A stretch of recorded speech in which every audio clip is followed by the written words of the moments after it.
Nashville's 14-day daily case average remains elevated at 363, but it is down 14 cases since Tuesday. The transmission rate has also decreased from 1.20 to 1.08, but Dr. Alex DeHanger says the transmission rate needs to be under 1 to slow the virus from spreading. He says the mortality rate has also been staying stable.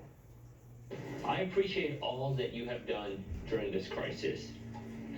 Now, we are far from declaring victory, but we are starting to see some positive outcomes over the past week. Doubling rate has gone up. Transmission rate is starting to drop. The rolling average of new cases is stabilizing.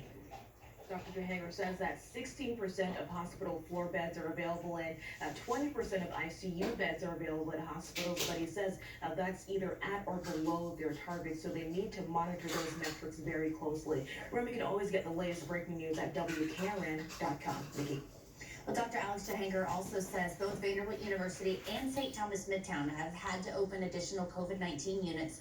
This is not just due to the influx of patients, but because those patients tend to have longer stays as well.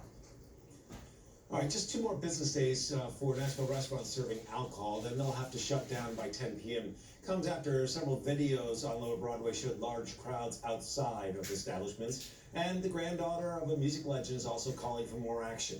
Julie Plazo has Mayor Cooper's reaction on the petition to close all of Broadway. Yeah, and Chelsea Crowell told News 2 that the petition is directed at bars downtown that have been ignoring public health orders and are endangering the lives of Nashvillians. The granddaughter of Johnny Cash says she's battled COVID-19 and has several loved ones who are high risk. At last check, the petition was inching close to 9,000 signatures. This morning, Mayor Cooper said there is only one way out of this crisis, and that is to be united. If 8 out of 10 Nashvillians wear a mask, we can avoid further shutdown.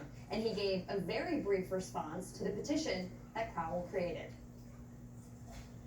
Everything has to be on the table.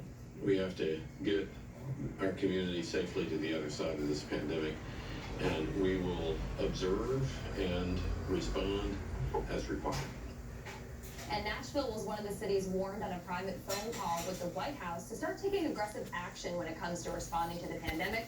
The mayor's office and the health department told us they did not participate in that phone call, but why? More on 11:30. Back to you.